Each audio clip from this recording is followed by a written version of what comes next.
Okay. Hi, David. How are you? I'm well, Douglas. How are you? Doing great. Thank you. Thank you for coming on the show. It's nice to Happy to have be you on. here. You've got a lot of books behind you, and you've written 15 according to your bio. Are all Well, of your it's a little bit out of books, date. Actually, this new one is number 18. oh, it's number 18. Okay. Are all of your books your travel adventures, or are they different, or what are they? Oh, they're very different. It's been a sinuous path for me. I started as a novelist, published my first novel back in 1970 when I was fresh out of college. Wrote three more books of fiction, then turned to nonfiction. Did a number of collections of essays from magazine work. This book, the new one, is more than a collection. It's knit together to be a coherent book, but I have done those sorts of things before, and I've published long nonfiction books on man-eating predators, on evolution and extinction on islands of the world, and what we've learned about evolution and extinction from the study of islands. I've done a couple of books on the ecology and evolution of scary viruses, emerging viruses, including a book last October titled Breathless, which is essentially the biography of the COVID coronavirus, a book about the fierce journey of that virus through the human population, its origins, its evolution, and the scientists who study it. So I have written a pretty, I suppose, eclectic range of different kinds of books on different subjects. Well, the book I see here, it says 2012 book called Spillover, which predicted the pandemic. Tell me a little about that. That was a book, yes, that was my first book length foray into the subject of scary viruses and other kinds of pathogens. The subtitle of that book is Animal Infections and the Next Human Pandemic. It's a book about a subject called zoonotic diseases, that is, animal infections that take hold in humans and become human infections and sometimes cause epidemics and pandemics. Some of those are viruses, some of those are bacteria and other forms of microbe. And it's a book, I worked on it for 5 years. I traveled the world. I went to places where scientists who were working on emerging diseases and told the story of how these disease detectives go about learning the origin and the nature of a new microbe that appears in humans seemingly from nowhere and starts causing terrible disease.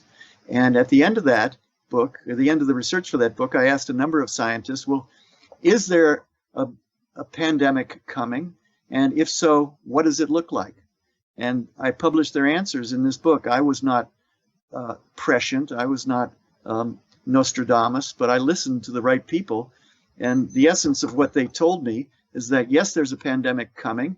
It's going to be caused by a virus. What kind of a virus? Well, an RNA virus, for instance, a influenza virus or a coronavirus that comes from a wild animal, possibly a bat, through contact with humans somewhere, such as, a wet market in, for instance, China. So I published that in 2012. And when this pandemic began, I got a lot of calls from people saying, hey, how did you know this was coming? Well, I listened to the right scientists when I was researching this book 10 years ago. Well, there is debate now of whether it actually came from the lab in Wuhan or the wet market. I mean, that's been being debated for several years now. It is being debated, and in fact, I'm working on a longish piece for the New York Times Magazine on that controversy, on that debate right now. So I've just finished interviewing and re-interviewing 27 or 28 of the world's leading scientists and other commentators on that, on both sides of the question. And I'm writing on that complicated subject right now. But I can say that the balance of evidence, in my view, is heavily on the side of a natural origin. And although we cannot dismiss the possibility that it came from a lab, there is no positive evidence, no direct evidence connecting it to the Wuhan Institute of Virology, that lab in the city of Wuhan. And there's quite a bit of misinformation or information that hasn't stood up that has been tangled into the accusations against that laboratory.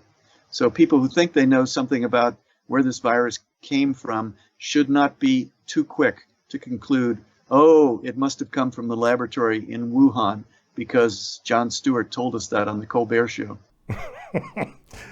Well, there's no argument from me on that. The misinformation on so many things has been distributed all over the place. And the other unfortunate part about COVID, generally speaking, is that it got weaponized for political use.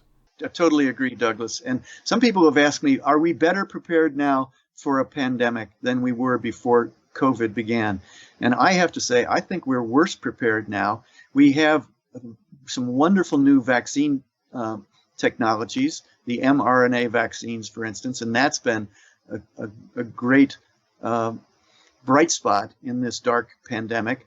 But the amount of confusion in the general public, the amount of disinformation, the amount of distrust of science that has been generated by that confusion puts us, I think, behind where we were on January 1st of 2020, in a worse situation in terms of responding to the next possible pandemic than we were when this one began. Well, I agree. And if the next one comes, people are going to be just that much more cynical and skeptical and probably not follow guidelines like they might need to. That's right. That's right. We have vaccine resistance, vaccine rejection. We have a problem with vaccine availability in low and middle income countries too. So we haven't completely solved the vaccine problem at all. We need to make it available to everybody, or these vaccines, make them available to everybody.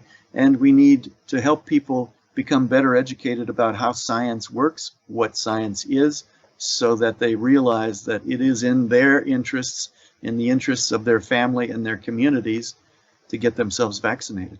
Let's move on to your book, The Heartbeat of the Wild.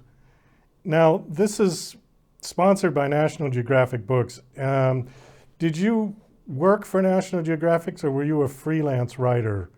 I was on a contract. I was what National Geographic called a contributing writer to National Geographic, which meant that for most of the time that I worked for them, over 20 years or more, I was on a contract to deliver 3 stories a year, 3 major feature stories each year.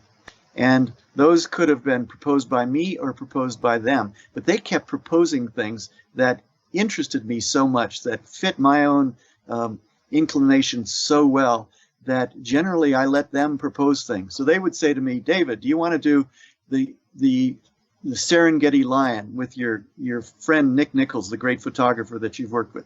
Yes, I want to do that. Do you want to do elephants in northern Kenya and how they are studied and conserved, and the patterns of behavior of these desert elephants? Yes, I certainly want to do that. Do you want to do a story on emerging diseases and the connection with animal hosts, zoonotic diseases? This was before I wrote the book Spillover. I said, definitely. I thought you'd never ask. I've been interested in that. So they would propose these things, and I would generally say yes. And then I would get on a plane with a passport and a notebook and go to the Russian Far East, to Kamchatka Peninsula, or to the Russian Arctic on a research boat, or to Mozambique, or to the Democratic Republic of the Congo to investigate bonobos, the so-called pygmy chimpanzee. And I would go to all these places and write these stories about the science of wildlife and wild places, but also the conservation of precious wildness on our planet.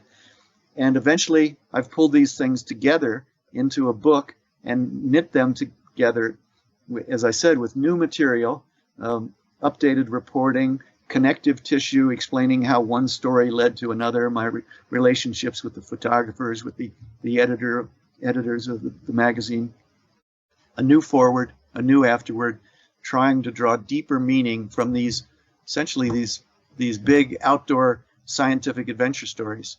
And that's what this book, The Heartbeat of the Wild, is. So what you were writing was the article, and then you would travel with a photographer or several photographers, and then they would take the pictures of what it was that you were writing about?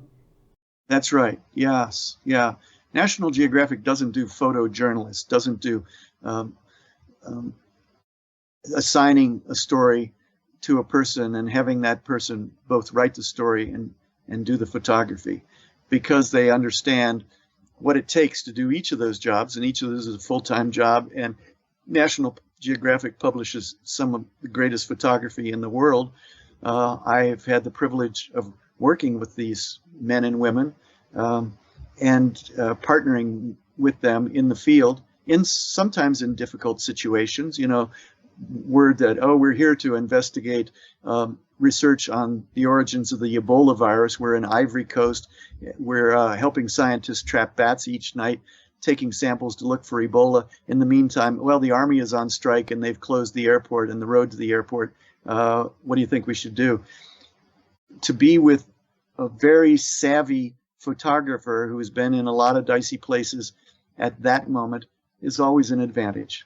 One name I see on here that I want to mention before we run out of time, Jane Goodall. Did you work with her? Yes. Jane and I have spent enough time in the wild that I can call her a friend, I think. Very impressive woman, good company around a campfire. And if you have a bottle of single malt scotch at that campfire, that's not anathema to her either. She is a great figure in conservation, a great figure in the research on primates, particularly chimpanzees, and the protection of them over the years. And I have one of the stories that is included in the book involves a trip that I made with Jane and with a very, very eminent research scientist and explorer named Mike Fay. He's featured in the first 3 or 4 of these stories, and a photographer, Michael Nick Nichols, who took the cover photograph of the lion on this book's jacket. The 4 of us went into a very remote area of the Republic of the Congo, a place called the Goodall Triangle that was so wild and so remote that the chimpanzees there were curious about humans rather than afraid of humans. They were naive to the threats that humans represent. We had walked through that area earlier on an expedition, Mike Fay, the explorer, and I, and we had experienced the curiosity of these chimps that came down to us, that approached us, that bedded down near our camp when we bedded down. These extraordinarily trusting chimps. And this area needed to be protected. So a couple of years later, we went back in there with Jane Goodall and did a story about essentially Jane meets the chimps of the Goodall Triangle, these extraordinary chimps. We had to walk 12 kilometers through the swamps and the forest to get there. Jane was 68 at the time. We were all wearing sandals and shorts, which is the way you travel, but the way we traveled in the swamps of the Congo. And her feet were all torn up by the time we got there. But she rallied, and she spent a week there getting to know those chimps and letting those chimps get to know her. The story is told in the book. Well, it's an amazing story, and I wish we could go on, but unfortunately, we are just running out of time. We'll have to wind this down. Thank you so much for coming on. The book is called The Heartbeat of the Wild, Dispatches from Landscapes of Wonder, Peril, and Hope. My guest is David Quammen. The book is out, or soon to be out? It's out today. It should be available at your local bookstore, online, National Geographic Books. Today is pub date, and May 16th. And Douglas, I much appreciate your interest. Nice to talk with you. Well, my pleasure. Last question. Do you have a website that you want to give out? I do. Very easy to find, davidquammen.com. Okay. And there's information about all your books and... There is indeed. And there's a blog in there where I keep people up to date on my latest thoughts and adventures. Super. Well, David, nice meeting you. Nice chatting with you. And best of luck with the book launch. Thanks very much, Douglas. Thank you.